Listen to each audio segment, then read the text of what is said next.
કે ધરતી કપ આવ્યો, અત્યારે સંભાળ્યું તો રૂવાડા ઉપર આખા પાછા થાય છે ને. તેથી કેવું ચિત્ર હતું. પણ આપણને એમ થાય કે આપણે તેથી બધા હા નહોતો હમાતો, પણ અત્યારે બધા ભૂલી ગયા.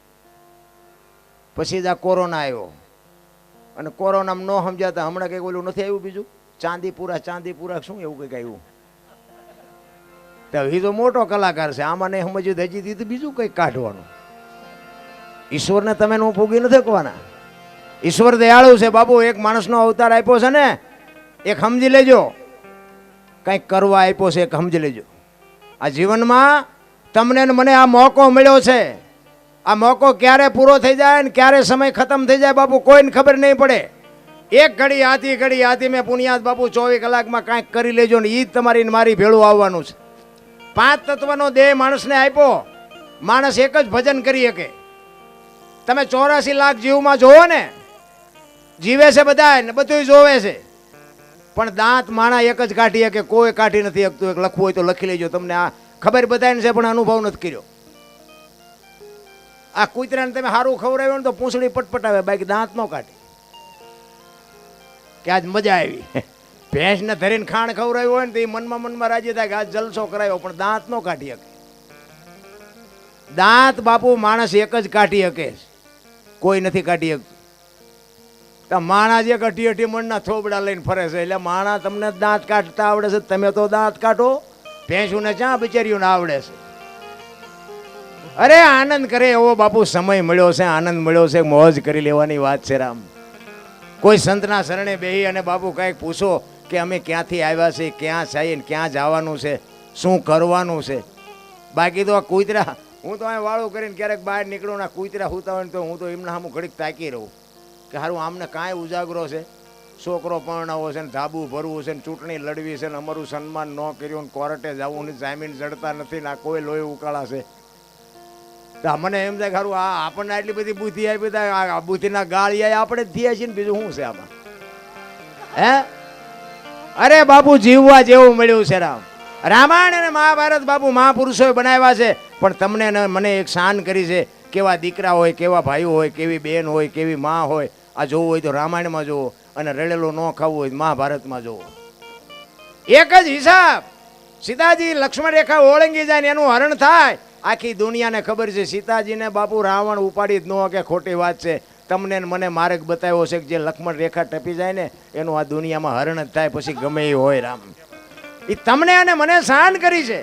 તમે વિચાર કરો કે રામચંદ્ર પરમાત્મા એક હોનાનું હણિયું આવે અને એની વાંહે મારવા જાય, તો હું તો અહીંયા સુધીની વાત કરું છું. લાઈફ લાઈન ફાઉન્ડેશન મારા મિત્ર સુરેન્દ્રનગરથી, પોતે છે પરથુગઢના, પણ સુરેન્દ્રનગર રતન પર રહે છે. પોતાનો એગ્રો છે. અમારા હારે બહુ સારો સંબંધ છે. અમારે જો કે ખેતીનો સંબંધ હતો ને ભજનનો વધ્યો, એટલે જ કહું છું કે આમ ગમે નારી એક થઈ જવાય, અને એક થયેલા આવીશું ને તો કોઈક દી કંઈક કામમાં આવશે. રામચંદ્ર પરમાત્મા હોનાનું હણિયું કે આવ્યું અને એની વાહે રામ જીયા. તો હું એમ કહું છું કે આ હોનાનું હણિયું અત્યારે આવ્યું હોય તો આપણે માનીએ? આપણને ખબર પડે હોનાના હણિયા જ નહીં હતા હોય તો આપણને ખબર પડે, રામને નહીં ખબર પડી હોય. રામ એવો ગાંડો હતો, પણ આપણને શાન કરી છે કે મોહની વાંહે તમે દોડો ને એટલે તમારું ઘરનું વાંહે પતન જ થાય, કાંઈ છે નહીં. બાપુ રામાયણ એવું કંઈક કહેતી હોય છે. એટલા માટે ધરતી કપ આવ્યો ને, ક્યારે આવ્યો તે બધાની તારીખની ખબર છે. અમારા મૂળી તાલુકાનું ટીકર ગામ, યાના ભીખાભાઈ રબારી પોતે બાપુ આ ધરતી કપની વાત કરે, એને પોતે લખ્યું છે. ભાઈ આ પોતે લખ્યું છે. જોકે એના જેવું તો હું ન બોલી શકું, પણ ખૂબ અમે આનંદ કર્યો. એના ભેગો ભજનનો મોજ આજ દુનિયામાં છે નહીં, પણ એક ભજનની દુનિયાનો બાદશાહ કહેવાય. ભાઈ પોતે માલધારીનો દીકરો, પોતે હાદો ડ્રેસ હોય, કેડિયું હોય, માથે ખેસિયું બાંધ્યું હોય, ધોતિયું પહેર્યું હોય, અને સ્ટેજ ઉપર ચડે ને તમને અહીંયા કીડિયું સડે કે આ ઓલાને ચા સડાયો, હા બકરા સારતો આવ્યો હોય એવો. પણ એ બાપુ આમ સ્ટેજ ઉપર બેહે અને આ પેટી ઉપર બેહે ને પછી તમને હોત એમ થાય કે હવે સવાર સુધી બીજો કોઈ ન બેહે તો સારું. બાપુ એવો બાપુ ભજનાનંદી, એને બાપુ આ ધરતી કપની વાત લખી કે ધરતી કપ આવ્યો ક્યારે, કઈ તારીખ હતી, કયો વાર હતો, કેટલા વાગ્યે આવ્યો, એની તીવ્રતાનો આંચકો કેટલો હતો, એનો લાવારસ ક્યાં નીકળ્યો, અને કેટલા ગામડા આવરી લીધા. એ ધરતીકપની વાત બાપુ ભીખાભાઈ અમારો લખે. 26મી જાન્યુઆરી 2001ની સાલ, તેથી હતો શુક્રવાર, સવારના 8:46 બાપુ ધરતીને આંચકો લાગ્યો અને 6.9 પ્રિન્ટા ધરાવતો આંચકો હતો. અને એનો લાવારસ ક્યાં નીકળ્યો? કચ્છમાં ભુજથી ઈશાનની દિશા ઉપર 20 કિલોમીટર છેટે ધરતી તોડીને લાવારસ નીકળ્યો અને ગુજરાત રાજ્યના બાપુ ગામડા આવરી લીધા. એ કેટલા ગામડા આવરી લીધા ને ક્યાં આવીને બંધ પડ્યો એની બાપુ યાદી કરાવું તમને, મારો ભીખાભાઈ કરાવજો.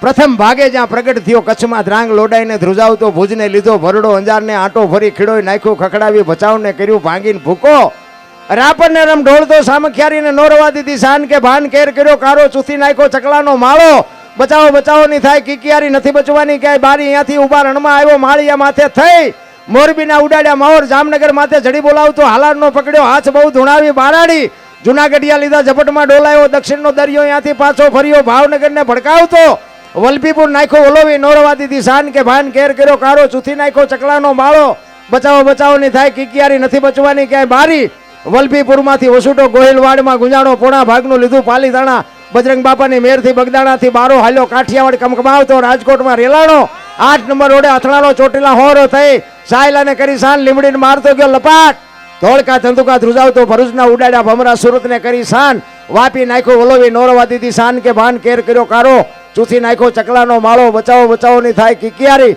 નથી બચવાની ક્યાંય બારી, વાપી માંથી વસુટો અમેરિકા જતા હળાથી પાછો પરવડ્યો, પાકિસ્તાનમાં કરાચીના ઉડાડ્યા કાગડા, દીવા દાંડી ડોલાવતો વળતો વળ્યો, અડધો લીધું અમદાવાદ, સાણંદ સોસરો થઈ લખતરને લગ ફગાવતો, વઢવાણના પાડ્યા વાટ જોર કરી, જોરાવનગર માથે મનાણો, રતનપરને રમઢોળતો, સુરેન્દ્રનગર સોસરો થઈ દુધરેજના દેવળે દેખાણો, ઝાલાવાડ માથે ઝકડ બોલાવતો, ધાંગધ્રાને ધ્રુજાવતો, હળવદ નાખ્યું હલબલાવી, રણની ટિકિટને ટાળતો, સરા સોસરો થઈ દુધઈના દેવળે દર્શન કરતો, ખારડીને ખકડાવતો, મૂળીમાં જઈ મલકાણો ત્યાંથી વળતો વળ્યો, આવ્યો મારા ટીકર ગામમાં આવીને કર્યું ટીખળ, ગામડે ગામડે ભૂકંપ તારા ભણકારા, ભણે ભીખોર બારી આવું કેમ કર્યું કીર્તન, આવો બાપુ ધરતીકપ આવ્યો ને. સવારમાં તમે જોવો તો ઝાપે રજકાની કડબોની પથારીઓ કરેલી ગાયો નાખી. આપણે એમ થાય કે 15 વર્ષના સંબંધ બગડી ગયેલા, પણ આમ કે આમ આંસકો માર્યો તા એક તપેલા રાંધીને ખાવા માંડ્યા. આપણને એમ થાય કે સમાધાન કોણ કરી ગયું. હું તો ચારેક એકલો હોય ત્યારે હું તો એને યાદ કરું, 6 મહિને 12 મહિને ચારેક આંટો મારજે એટલે ભેગા રહે બધા. અરે વિચાર તો કરો, મારા રામ ધરતી આમ કરીને આમ હિલોળો કર્યો તો, અને કદાચ આમ કરીને આમ થઈ ગયું હોત તો શું તમે હું કરવાના હતા. ઈશ્વર સતાય દયાળુ છે મારા રામ, અને અત્યારે બાપુ જીવવા જેવું મળ્યું છે. મને તો એમ થાય અત્યારે શું ઘટે છે, હું આપણા ગઢે હારો રોટલો નથી પડ્યો, પહેરવા ઓઢવાની વાહનની પૈસાની તો વાત જ ક્યાં રે, હારો રોટલો નથી જડ્યો, પણ બાપુ તોય ભૂખ્યો માણા આવે ને એને બટકામાંથી બટકું આપીને બાપુ તમારી મારી હાટું કંઈક કર્યું છે રામ, એ અત્યારે ઉગ્યું છે. અને છોકરા હતા ને તમને ન ખબર પડે, તમને ન ઓલા નહોતી ખબર એટલે 100 વીઘા રાખી હતી, તું 10 વીઘાના ઉલાળિયા મીડ્યો કરવા, અમને નથી ખબર પડતી. અરે મારા છોકરાને કોઈની ગુલામી ન કરવી પડે બાપુ, બાવળિયા ઉગાડ્યા પણ ખેતર ન વેચ્યું કે મારા છોકરાને કાલ ગુલામી ન કરવી પડે. અરે દેહનો કોથળો કરીને તમને મને બાપુ મોટા કર્યા છે. એક લોહીનું એક જનેતા બાપુ જો લોહીનું દૂધ કરી અને તમને મને પાતી હોય તો હજી આથી બીજું તમારે શું જોવે છે મારા રામ. એક માન બાપ જો રોટલા વગરના વારા કાઢતા હોય ને જિંદગીમાં કોઈ દી તમારી પરજામાં ઠેકાણું ન પડે ને તમારી પેઢીમાં ઠેકાણું ન પડે ભલા માણા. બાકી તો આ જૂનિયા આખી છે ને લોહીની તરસી છે, કાંઈ છે નહીં વાતમાં. હું તો બહાર જાઉં પ્રોગ્રામમાં, પૂછો આમને, હું તો પ્રોગ્રામમાં જાઉં ને હું તો કહું કે અમે ત્યાં ગઈ એકી છે ને બોલી એકી ત્યાં સુધી, પછી તમે નથી બોલાવાના. હવે દર વર્ષ ગયો કે બીજાને કહો. દુનિયા બાપુ મતલબી સ્વાર્થી છે. બાકી બાપુ 80 વર્ષની માં હોય ને 60 વર્ષનો દીકરો હોય ને, એ દીકરાને પીડા હોય, એના દેહમાં દર્દ ભેળાઈ ગયું હોય તોય બાપુ એક જનેતા પડખે બેઠી હોય કે હે મારા નાથ મારી આયુષ લઈને મારા દીકરાને બેઠો કરી. બાપુ એક માં કહી શકે તમારી મારી તાકાત નથી રામ. માં શું તમે સમજી શકો, એકાક્ષરી મંત્ર છે માં છે ને, એકાક્ષરી મંત્ર છે. એક પાણી માગે, હું તો બેનું નહીં કહું કે તમારા મા બાપ જ્યાં સુધી લગ્ન ન કરે ત્યાં સુધી મા બાપ બરોબર છે, બાકી લગ્ન કર્યા પછી તમારા સાસુ સસરા છે ને એ જ તમારા મા બાપ છે. એને સાચવજો, એને જાળવજો. પાણીના લોટાની જરૂર હોય તો પાજો, બાવડું પકડવાની જરૂર હોય તો પાજો. તમારી પેઠી કોઈ દી મોડી ન પાકે એ આપણી ગેરંટી ભલામણ. આ મા બાપને ગઢાના ઘરમાં મૂકવા જવાનું દીકરા તો હાસવે જ છે, પણ માતાજીઓ આવ્યા પછી જ ડખા ઊભા થાય છે. માતાજીઓને નહીં ખબર પડતી હોય કે મારા મા બાપ મને વાલા છે તો આના મા બાપ આને નહીં વાલા હોય, નહીં ખબર પડતી હોય.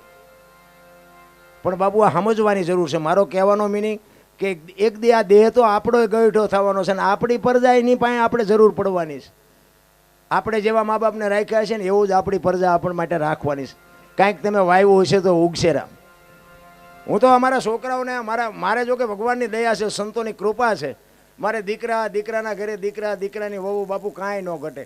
હું તો મારું ઘર છે ને વખાણ કરું એવી વાત નહીં. હું તો બારે જાહેરમાં કહું છું કે હું હાજર હોય ને તમને આવો એમ કહું ને ચા પાણી પાઉં, એ કંઈ બહુ મોટી વાત ન કહેવાય. પણ આપણે હાજર ન હોય તેથી આપણા મહેમાન થાજો ને જો રોટલામાં ચા પાણીમાં ડખો થાય તો બાપુ જીવાય જ નહીં રામ. સંસ્કાર તો એ આપવાની જરૂર છે. ખરેખર ભગવાને મને જે સંતાનો આપ્યા છે ને હું તો એનો ઉપકાર માનું છું. વાહ પ્રભુ વાહ. આપણે ઘણાના ઘરે જોઈએ તો આપણે એમ થાય કોઈ ઓલવે એવું જ નથી, લ્યો ભડકા જ થાય ચારે કોઈ. આપણને એમ થાય કે આને આ કાળ ને ક્રોધ ને આ જે અગ્નિ છે ને બાપુ, એ તો એનું રિઝલ્ટ તો પછી છેડે આવે, ખબર પછી પડે કે ઘણું હળગી ગયું. એ હળગાવા ટાણે નથી કોઈ વિચારતા. એટલા માટે જરૂર એની છે